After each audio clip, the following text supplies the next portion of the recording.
everyone. It is Ellen from Advocate of Soul. And those of you who have been watching and supporting my YouTube channel know that I love to share raw and candid stories of the human journey. And I just really believe that in this time in the planet where we are waking up, where people are realizing situations that they've been in that no longer serve them, we need to hear from people who have walked the path, people who have done the hero's journey, the person who has said, I'm going to move past all these obstacles.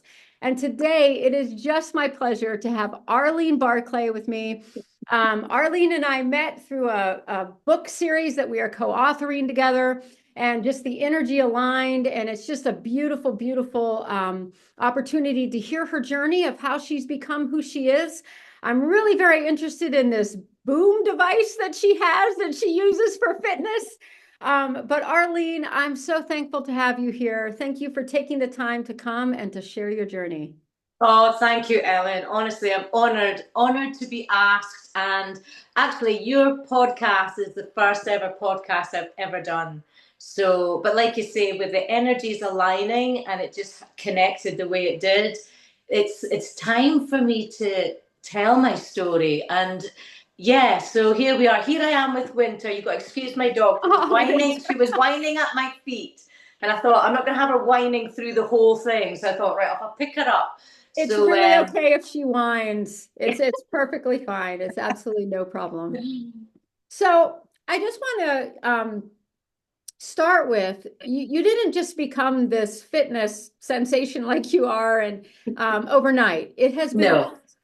So could you just share a little bit, whatever you'd like, about your journey? Yeah, sure. To be fair, all throughout my life, I was a very sporty kid, swimming like from the age of 5, and horse riding and badminton and skiing. And I did everything. And I never really gave up any of those growing through my childhood.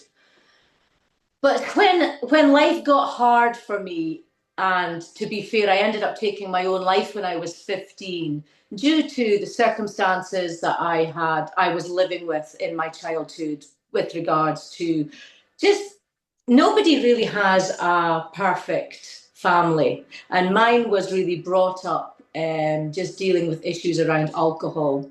So what I had seen, it really triggered my mental health. So after overcoming, taking my own life, it was then that I decided to basically, I'm on here on my own. I need to make sure I can look after my own well-being, my own emotional needs. And I found that through fitness because I knew what all those hobbies I had as a child made me feel. They made me feel empowered. They made me feel that I was good at something. They made me feel happy. They made me feel joyful. I had a purpose. And because I had so many hobbies, I had all these different networking people, like friends from the tennis club, friends from the squash club, friends from the skiing club, friends from the horse riding. So I was a very social bunny. So when all was kicking off at 15, when I actually got out back from the hospital, the first thing I did was get on a pair of trainers and I just ran. I just ran I think I was running away from what I had done, the humiliation, how I felt. Because when you take your own life, it's actually when you wake up and you understand it, it's the humiliation of how it affected my mental health.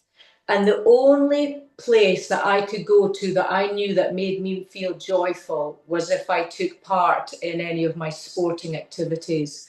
So hence getting on the trainers and running. So from the age of 15 years old, I probably ran every day for my mental health. And it meant that I could come out of a house that was quite chaotic sometimes and be free and find peace. Because I would just run to the woods, which was maybe a couple of miles up the road, sit by the pond. There I would just, probably I was meditating at the time, but probably didn't understand that I was meditating. And then once I would come back from that run, no matter where I was walking into, I found myself empowered. I found myself full of joy again. So, and that's exactly where my love of keeping fit occurred, because I just found it was my, if I can lift myself up from Yeah. something that was really deep and hurtful and find it through fitness, I wanted to show other people that they could do the same. Because a lot of people who are coming into the fitness are either anxious, they're either traumatic, they're either, sometimes they're at such a low ebb, it's very hard for them to find the mental health or the the the power to get themselves going. I knew I had that power to uplift people if I Mhm. had been doing it from the age of 15 properly for myself. So when it came to like instigating other people's powers within them, I found that really easy to do, because I could pull out what they couldn't see in them through fitness. So I was basically a personal trainer from the age of 20 years old.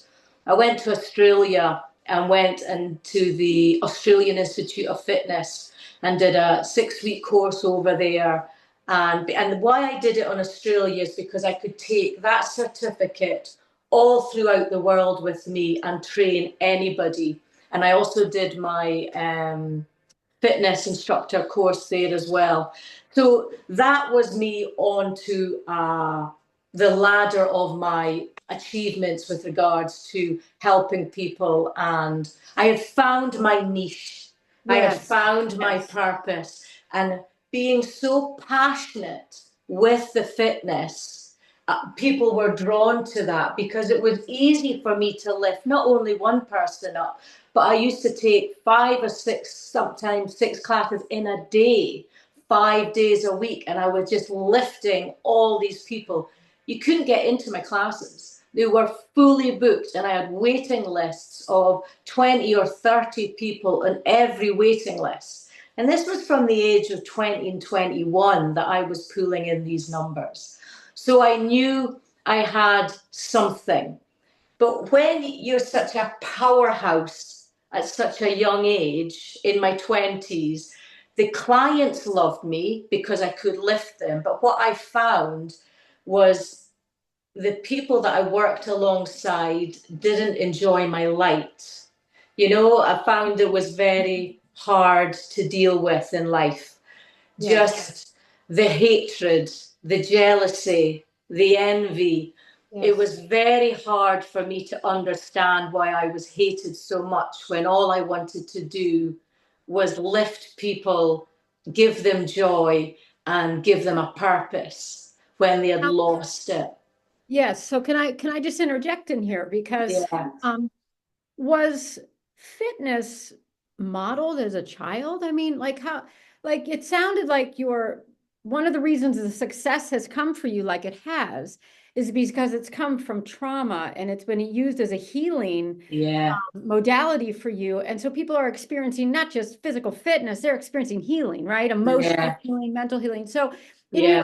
upbringing, was this modeled? Was fitness modeled? Was it accepted even? I don't know how old you are. I know when I did sports, it was kind of like, my family was kind of like, okay, you're a woman though, your place is sort of in the home and Yeah, so yeah, talk a little bit more if you can, shed a little bit yeah, of light on how this integrated with yeah. your family and even your community. Yeah, because my father, we owned a pub, we owned a convenience store, but he was also the tennis club manager, Oh, owner. okay. And Okay. to be fair, he's an extraordinary tennis player as well, and a squash player. And then my mother was the horse rider, and as a family, we all skied. Um, and growing up, we were blessed to, we would go to hotels as a family and there would be a swimming pool there. So our weekends were swimming and staying that weekend around the pool. So but not only that, one of my mentors growing up was Mr. Davison, and I met him at 5 years old, and he's seen me through all my swimming years from the age of 5 right up until the age of 15. And he showed me how to dive, and he showed me how to scuba dive in the swimming pool. And he also gave me my first job as a lifeguard in a swimming pool at the age of 15. And I think having that as a mentor Yeah. growing up, I even named my firstborn Davison after Mr. Davison, the swimming instructor. But having that as a mentor, and my father, the tennis and squash coach, my mother as the horse rider, and the family coming as skiing, fitness was definitely Hmm. what I think integrated our family very well, even though there was the chaos side to it, Mhm. right? So Mhm. it's like we did a lot together as a family, but then there was also the other side, you know. But that's where I seen a lot of love and a lot of our family being good with each other and enjoying each other. And that's when I seen the love and the happiness coming through in our family. Yes.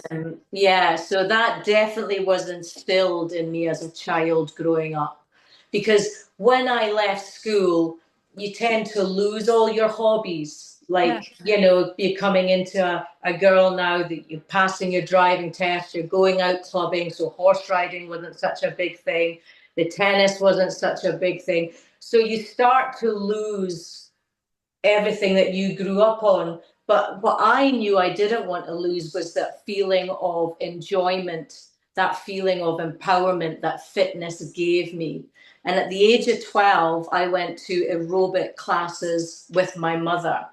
So 2 or 3 times a week, my mum would have her little wee group of ladies, and then I would come along with them, and we would go and do aerobics or step classes, which also just inspired me as a young girl from the age of 12, watching all these older ladies keeping Yes. fit and just being just being so happy to be around that environment because it was a positive environment. It was a happy Yes. environment.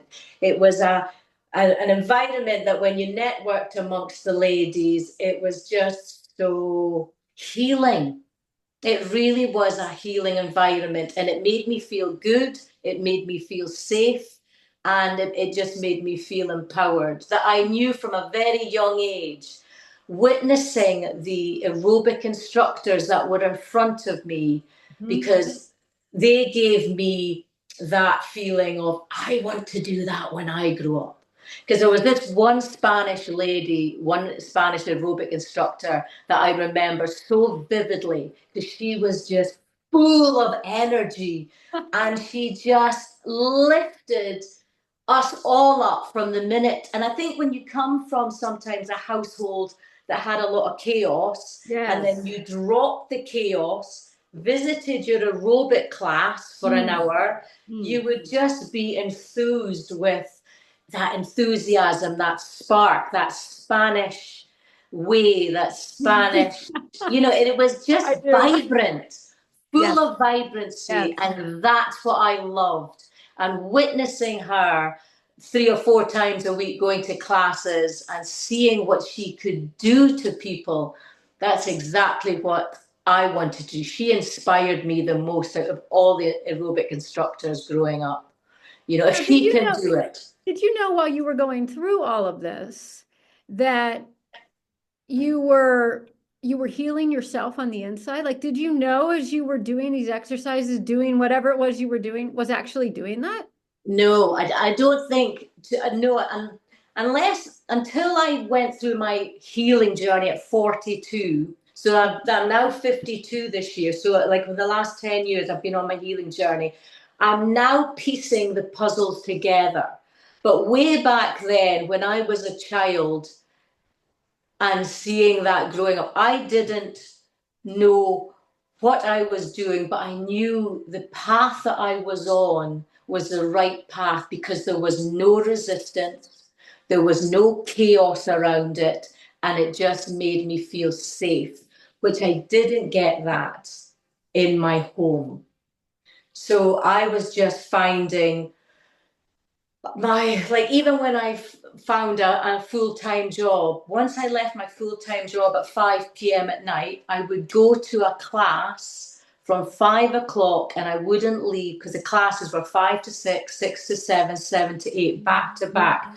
I would do those classes back to back for 4 or 5 times a week and not arrive home until 10, 10:30 at night. But that 3 hours gave me peace, it gave me power, it gave me safety, and it just gave me a feeling of this is where I want to be. And then I would just go home, go to my bed, wake up, go to my full-time job, and repeat the same 4 or 5 times a week. Probably until I think I did that for about 3 or 4 years. Yes. So I never really was at home. It really was just a place to lay my head. Now, were you always a driven person? Because you're Yeah, very driven, you're very focused, and when you yeah, want to get somewhere, you're on it. Has yeah. that always been the case for you? Always been the case, and I think I take that from my mother. My mum was they owned two businesses, a pub and a convenience store. So basically you're up at 4 a.m. in the morning with the papers and the bread and the milk, and then you're closing the bar at 1 to 2 in the morning, 7 days a week. So, and that was our life. So you very rarely seen your mum and dad because they were so driven with their businesses. And that was good, but that's what gave us our life of being able to do all the hobbies that we could do. But definitely seeing my mum's work ethic and my father's work ethic growing up, because not only was my mother there as a mom, but she was the cleaner, she was the, you know, she was the hostess with the mostess. She was all, she was a Yes. powerhouse herself, you know. Well, my father was more looking after the business side of the businesses. My mum was at the forefront of the businesses. And watching her look after the home. We also had 3 dogs in our home all our lives. So she used to get up before the papers, walk the dogs. And that's exactly what we did 3 or 4 times a day. Every day we walked those dogs as well as run those businesses. And I just seen her being so driven. And we very rarely took holidays as a Okay. family.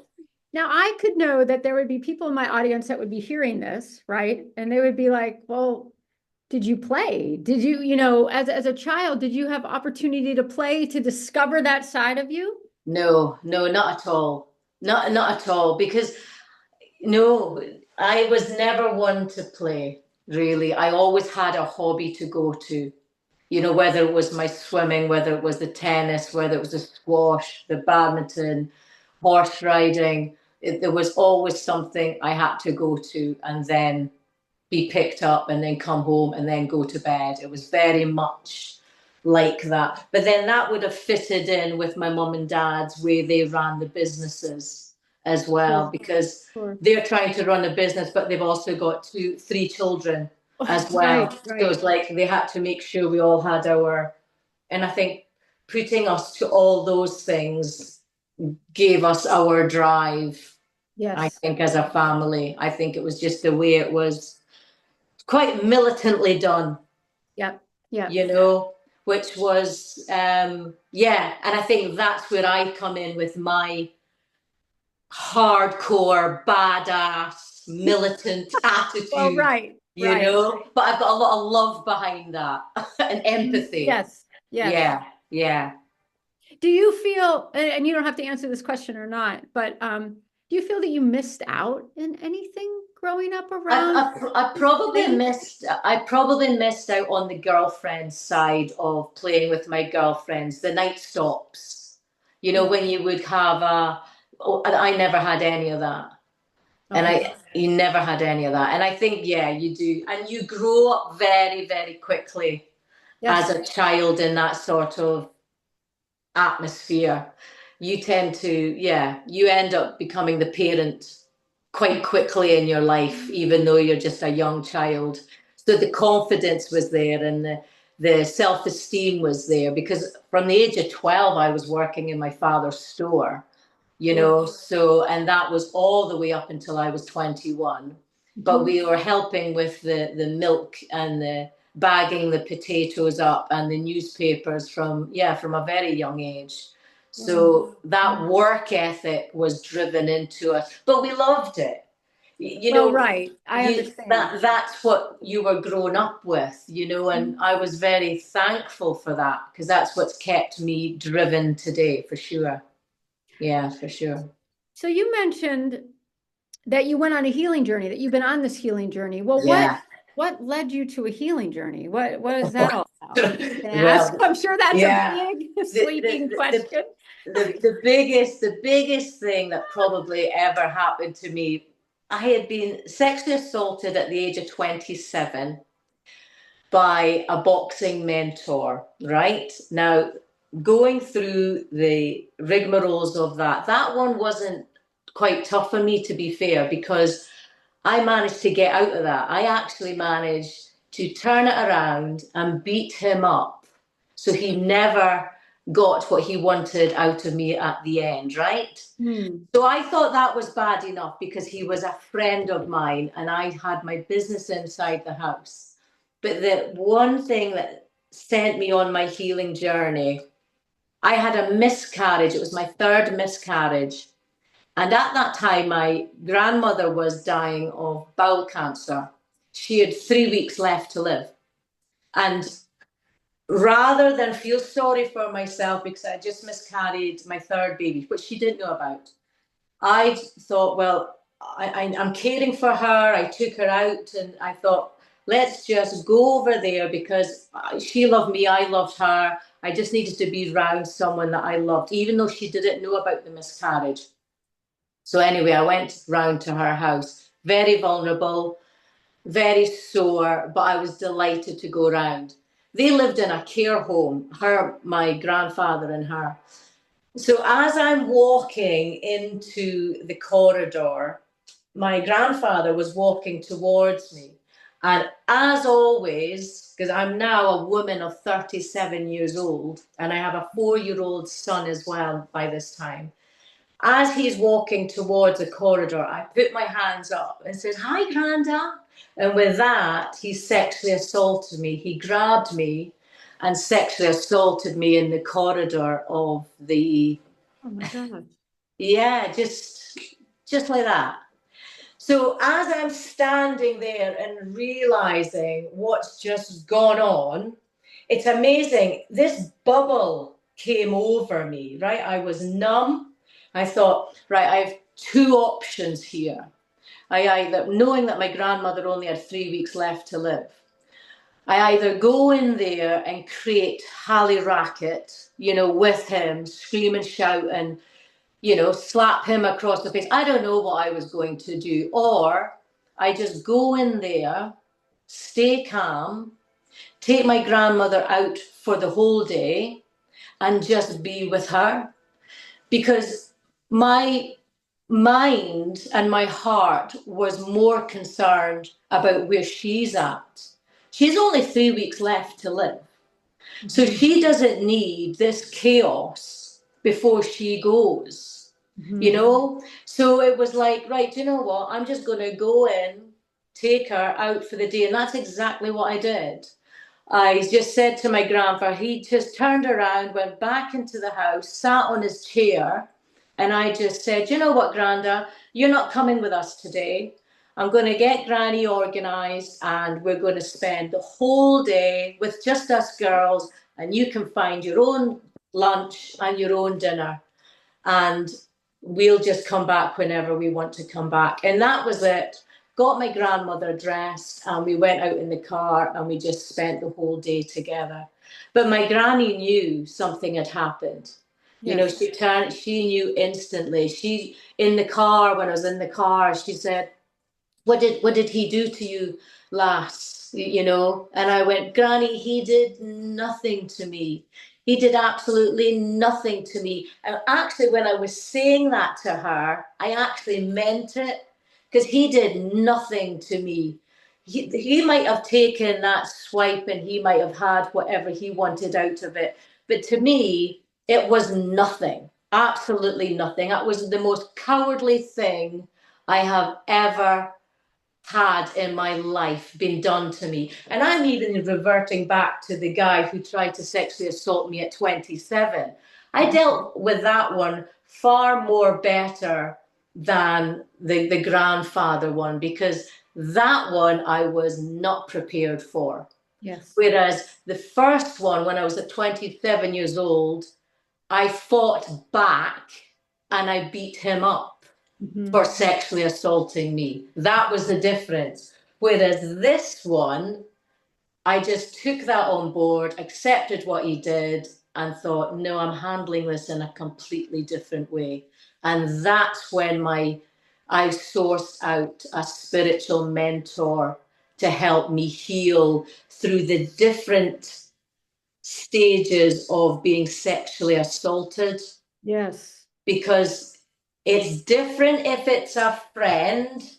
mentor, compared to your grandfather, Hmm. who you never would have expected to ever do such a thing. And the fact that he did it while his own wife was dying in the room next door absolutely threw me, completely threw me, because there was no signs of any of that growing up, you know? Hmm. So it Hmm. was like at 37 years old, where does this sort of come from in a man to do that to his granddaughter, who's just there to help and take care of Yes. her family, you know? And that was the one that was going to ruin me if I didn't get help, Hmm. Hmm. because I didn't fight back, you know? I just stood and absorbed what had gone on. And that's when I went down my bodybuilding route. I needed to find a more intense support of fitness to help me get through that mentally, physically, emotionally, and spiritually.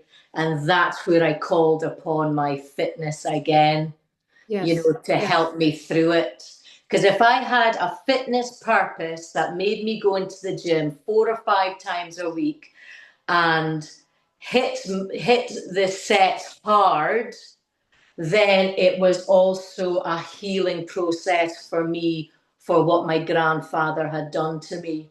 Yes. Because when I told my family 3 weeks after my grandmother had died, because I never told the family until after the funeral, they all abandoned me because they thought I was lying.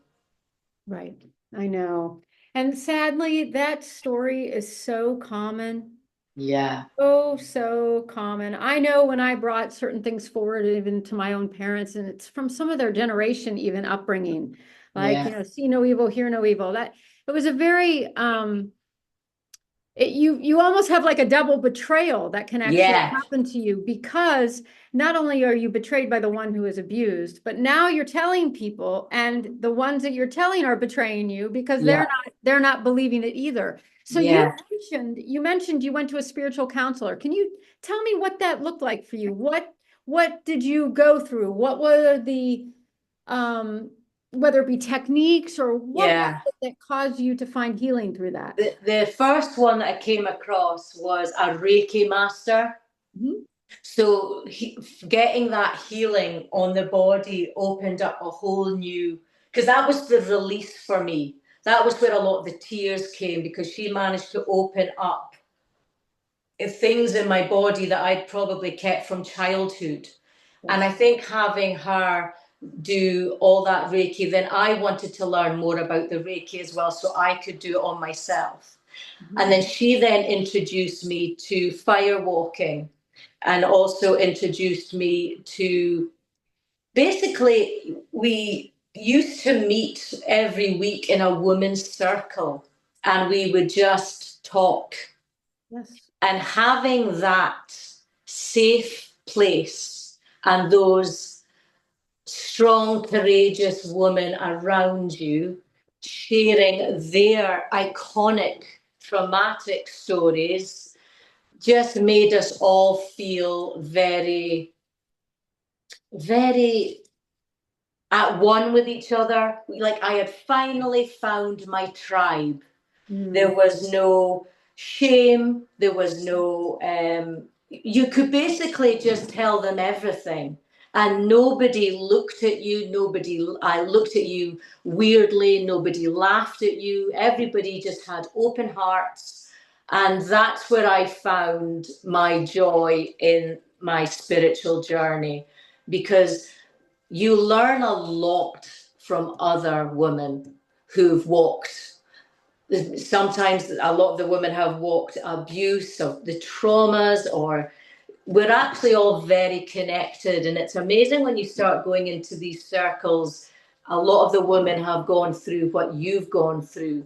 And it's that empowerment and that enlightenment that you're not alone Yes. and you do have a voice, Yes. and that's where I actually found that as a, whew, I didn't realize these people were out there moment, Yeah. when you all come together and you can all meet up. And that was absolutely mind blowing for me, because up until then, I had never found my tribe. And then when you find these spiritual mentors or these beautiful ladies, you actually start connecting with other ladies who either do cold water therapy, just nature therapy, where they just take you out into the forest and you would just sit by a tree, hug a tree. I mean, honestly, all these things to find peace, to find meditation, speaking about grounding, sitting there and saying and doing nothing apart from just being at one with your own thoughts around a fire, drinking cacao at the end of the the time that you've had with all these women is such a blessing and a feeling of, you could release what you wanted to release and leave that circle empowered for your week ahead. And then you could come back and meet those ladies around that circle again and have enjoyment, or because you would laugh, you would cry, you would just be at one. But I've met the most amazing ladies in these circles and other spiritual mentors, because sometimes you can outgrow a spiritual mentor at a time. Oh, yes. Yeah, you can. And I'm truly blessed with all of the spiritual mentors that I've met along the way. But yeah, and it's not a bad thing to move on, because you might go back and forth. Oh, I need a little bit of this time, or I need to do more Reiki this time, or I want to go back out to nature. So you know who to call on depending on what you're going through in life. Yes. And I find having all those spiritual mentors, all just a phone call away, very much like a savior. Yeah. You can just message them and they're there, and then you can book into an appointment and then they're there. And it's having those people to reach out on, and like, you're never alone. And that's what they made me feel, because there's people out there who don't have family members, who have been abandoned. And it's like, where do you go if you can't find the help in what I call the 3D world? If you've tried other avenues, in the spiritual world, there's always someone around who can help you or hear your call. And that to me was everything. Yes. Especially as a single woman growing up, and also being a mother with 2 children growing up, I had to make sure that my mental health, physical health, spiritual health, and my emotional health were on point, because I've two children watching my every move here, you know, and I'm inspiring the next generation. So I had to make sure I was okay, because nobody else had my back. Mm. No partner had my back. No friends had my back. But at the end of the day, that wasn't their job, you know? And Mm. I understand that. Right. It was my job. It was my responsibility to look after my mindset, to ensure that I was a strong parent for my children. To be fair, and that's what kept me going, because if I had lost it, my mind, or if I had gone down that depressive route and never came back, the only people who would have really, really suffered would have been my children. And that was not happening on my watch. And that's where I was so driven as a single parent, because you've got to. You've got to be there for them, but you've got to be there for yourself first. Yes. That's self-care, that's self-love. And it's going back to my self-care. That's the yoga, that's the meditation, that's lying on the compression mat, that's listening to the 528 hertz, you know, the I frequencies. do. Oh, they're phenomenal. Yeah. You know, you can just go for a walk, put them into your headphones, and be listening to that, and come back fully healed for Mm. whatever's gone on that day. You know, the anxiety or the situations have happened at work or with your children. My first port of call was get myself healed first, so I can be that healing tool to my children.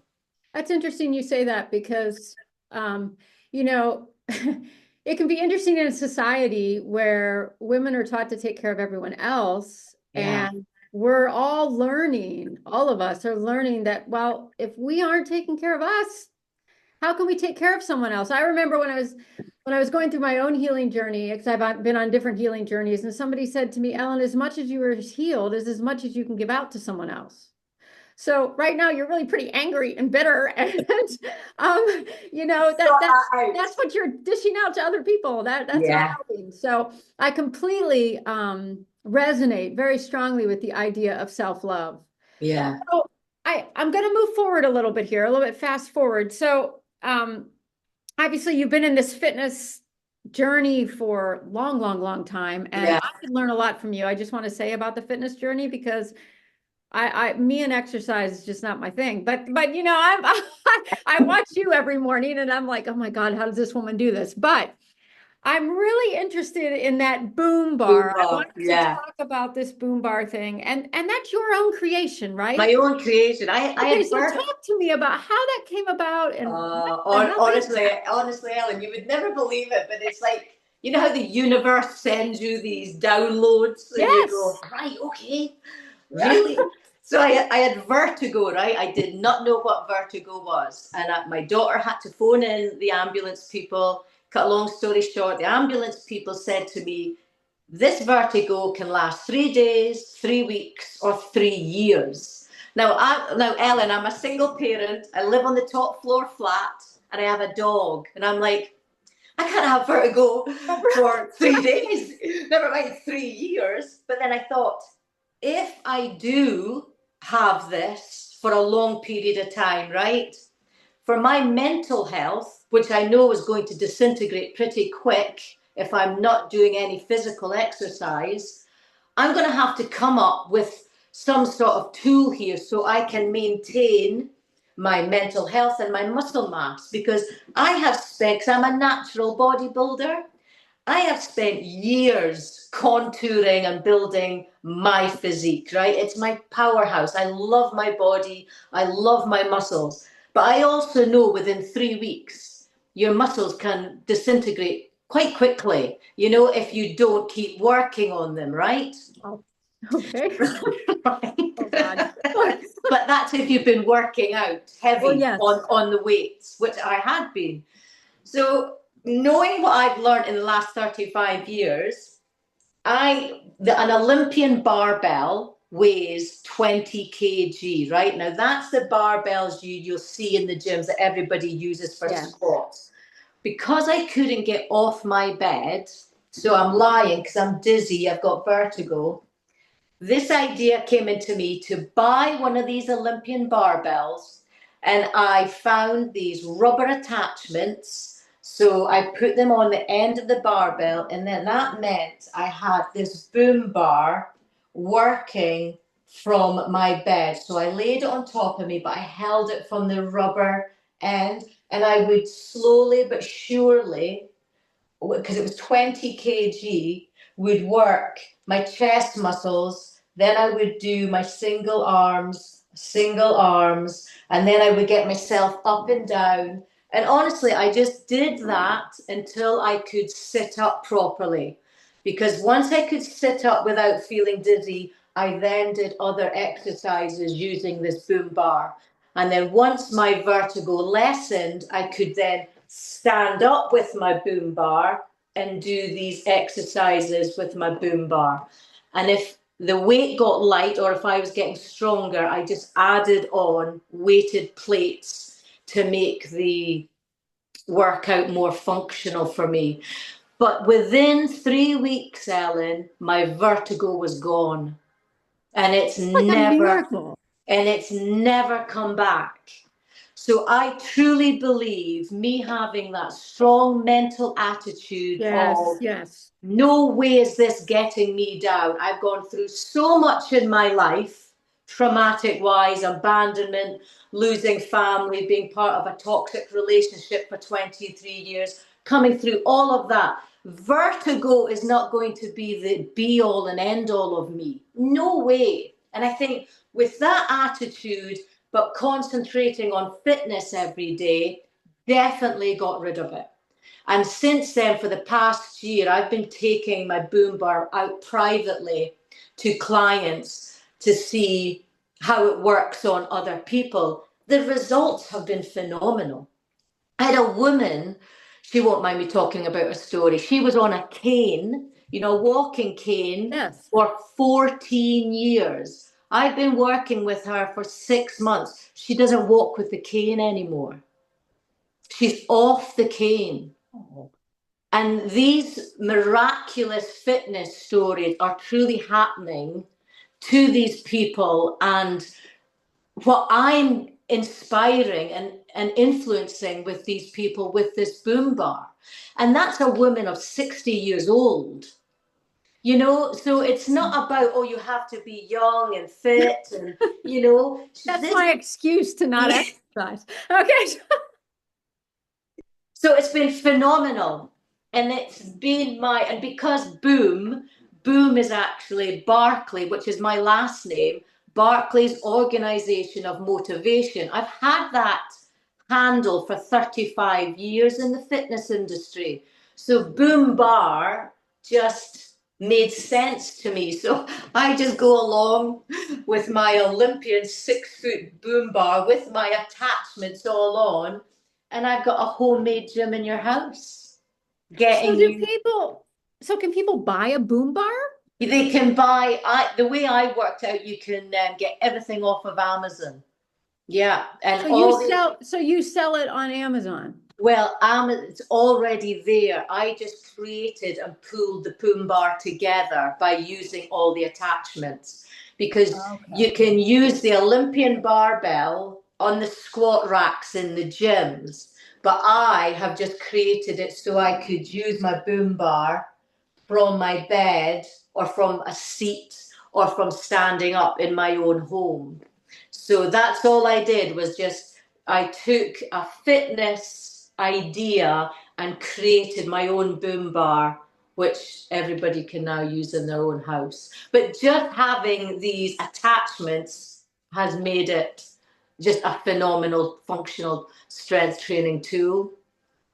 And everybody's loving it.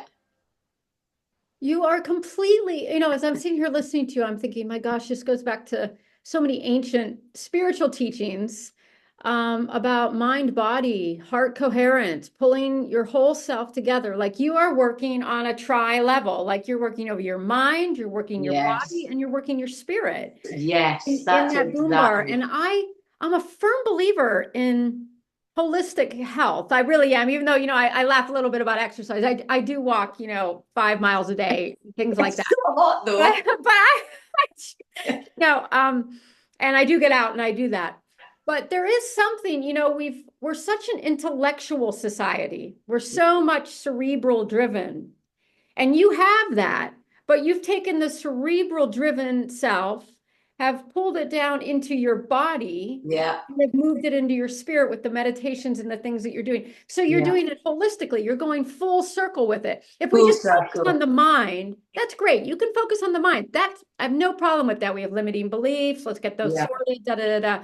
But eventually, your body, it sounds like, had stored a lot of trauma as well. So you can't Yes. address the trauma in your body just with your own mental. No, You just can't. You have to do no. something. You've got to take action. Yeah, you have to take action. And Yes. I'm such a big believer on this. But then there is the universe, there is the spiritual side of us. We are spiritual beings, Yeah. are able to transcend limitations like you're talking about. So I'm just, oh my gosh, you're resonating with me. I kind of like this boom bar thing. Maybe I'll get a boom bar. Um, Thank you, Ellen. it's resonating with me, the idea of holistic health. Instead Yes. of just focusing on one of these areas and then wondering why we're still disconnected, because we're actually connected in all ways, mind, body, Yes. spirit. And when I do my exercises with the clients as well, I talk about how, the light comes up through the feet to keep you more grounded. Yes. The connection of mind, body, and soul, when they actually start visualizing it, is a completely different way of working out than it is in the gym. Because the gym, you're around other energies, you Oh, yes. know. Whereas when you're in your own home, and you have your frequencies on, usually I have the 5 to 8 hertz because it's a healing, or Oh, I'll have that type of tunes is coming through, and I have the client just focusing in on what they're actually doing. It opens up a whole new type of exercising. Don't get me wrong, I have those powerful classes that are just hardcore tunes. Here we go, energy, lift you up. Now that's the hardcore Arlene, and I love it when she comes out because she's amazing. But when you are in, or you have clients who are in recovery mode, trauma mode, sexually assaulted mode, I'm focusing in on the trauma and taking that trauma out and using their strength and their mind and their soul as a cognitive force to just make them feel more empowered, more seen, and just altogether a much more powerful person when it comes to finding their own strength. Because when something traumatic has been done to you, it disempowers you. So it's yes. been taken from you without you realizing, out of the blue, somebody did something to you, and you're like, ah, you're Mhm. really like, I put that back. I help you find your power again. And when you see that lights click on to these ladies who get their power back when it has been coarsely taken away from them, it's a wonderful enlightenment. Some clients will break down because they've realized what they can do and they never thought that they could do it. And that to me makes my job the reason why I do my job, Yes. because Yes. it's worth it to see all these women or girls or whoever I've got as a client come back from trauma and raise the roof as who they are meant to be by not carrying someone else's whatever they've put onto them. And then they in turn pass it on to other people as well. Yes, See, it's almost like yes, um you're not just a fitness instructor, you're also a healer. So Yeah. you're turning out healers is what you're doing. You're turning out people who remember who they are, know who they are, embody Yeah. who they are, and then they in turn take knowing who they are, embodying who they are to other people Yes. to create the same. So you're Yeah. doing this. What I love about your journey is it's not just for you. Yes, No. you did the whole self-care moment as well, taking care of you, but there was always another reason that you were doing that self-care. It wasn't just like so you can store up all the good, wonderful No. energy and it just sits there with Arlene. No, it's about so you can give it out to other Yes. people and affect the other generations. Yes. And I Ellen. think that like I'm kind of having, I mean, I don't always have this when I'm on here, but I am having kind of like a picture. I have a yeah, I sometimes get these little vision type things. So I'm just going to share it while we're on here. Thank you. Yeah. But I saw you affecting just real generational patterns all the way down through the younger generation and beyond that, like the younger generation that isn't even here yet. Yeah. That that type of legacy The legacy. leading, Yeah. I just want to hone in on that. And that's the picture I'm seeing of you, like all these different generations. Older generations, you're like a bridge, like you're bridging the older, you're bridging the younger and beyond. And I just want to take a moment to just honor that with you, to honor that space, to honor your journey of saying yes to yourself, yes to healing. Yes, I'm not going to be 6 feet under because of the things that have happened in my life. I'm courageous. Yes, I'm strong. But what you're making it sound like is it's doable for everyone. There's, You meet your clients where yeah. they are at. So even though you're like way down the track in some areas, you're not just like pulling people along, you're inspiring them to almost kind of, this is going to be a weird word the way I say it, but almost like quantum leap into Yeah. another version of themselves and then quantum leap into another version of themselves because you've been through where it is for them to be able to go. You've already Yeah. walked the bridge, you've already Yes. crossed the dimension, you've already crossed the pond. Okay, you've already walked on the water in some ways, and so you Yes. set a precedent to other people. It's like we can have these ideas and go, oh, I wish I could do that. I wish I could just be like Arlene. I can just imagine somebody on here watching, oh, I wish I could be like her. But what you do is you're a prototype, an example of what is possible. And so as you continue to live your life, as you're continuing to do the boom bar and you put your fitness videos, I love watching them in the morning. Even though I may not, be a huge fitness person here, but you've inspired me in some ways to just reconsider Yeah.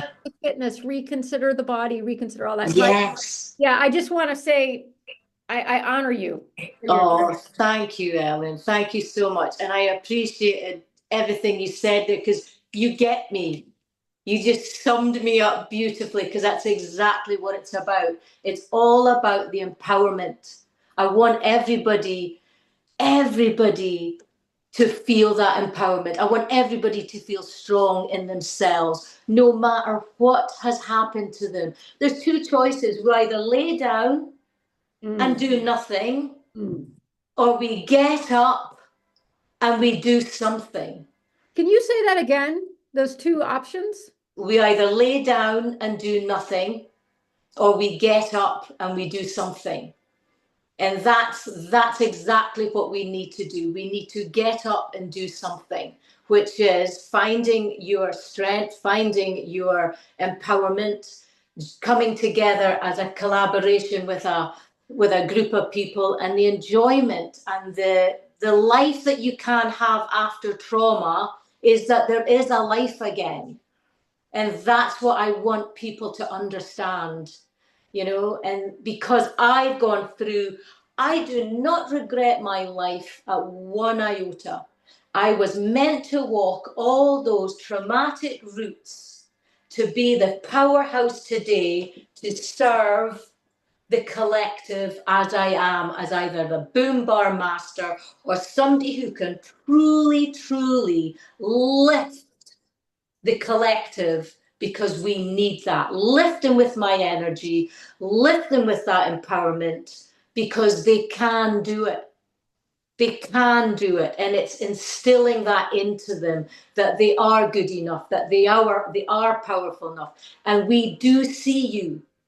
You know, there's so many people that are being unseen because of what someone else has done to them. But I see them and I believe them, and I would love them to come on this journey with me and be empowered and be that badass, strong woman, warrior, child, man, whoever they are, and rise above it all. Because Ellen, we've only one life to live. So Yeah. let's make the most of it Yeah. and thrive. We're not Yes. here to just survive. Yes. We're here to thrive. So let's start thriving. Yes. God, Oh, you know, I'm right here with you, and we're running out of time. So, but good I time to feel like I stop. could talk to you all morning. It's amazing how an hour goes by quickly, isn't it? Yeah, it is. I Um, appreciate this today, though. oh, this is fantastic. So, Arlene, where can people find you if they want to receive from your services? I thank you. My Instagram is youth fitness and lifestyle at gmail.com. Okay. And also, yeah, this is on this. So yeah, so let's just keep it that. But I've also, it's Arlene underscore Barclay 1973 is also another on Instagram as well. So I've got the two, my own private and the other one, which has been up more longer for the business, which was Juice Fitness and Lifestyle. So Perfect. yeah, you can contact me on them if That's you want to perfect. reach out. Yeah, no, thank you, Ellen. Well, I know people are they're gonna be inspired. I'm inspired while I'm sitting here. And I just want to say thank you so much to all of my Uh, listeners who support me in these unedited interviews that I do yeah. put out. And even though I'm not the big tech savvy, you guys still join in, and there's always nuggets that we can gain from the guests. And Arlene, you have been an incredible joy to just Oh, have here. You've been a shining light. You've been yourself. You haven't tried to put on any airs for anyone. You've just been you. And I know all of my audience, and myself included, just want to say thank you for taking the risk and the gamble for your own journey of yeah. healing as you empower the rest of our planet. So thank Oh, you so much precious. for being here, Arlene. Oh, bless you. I'm so honored. And thank you for asking me, Ellen. Really appreciate you. Thank you so, so much. You're welcome.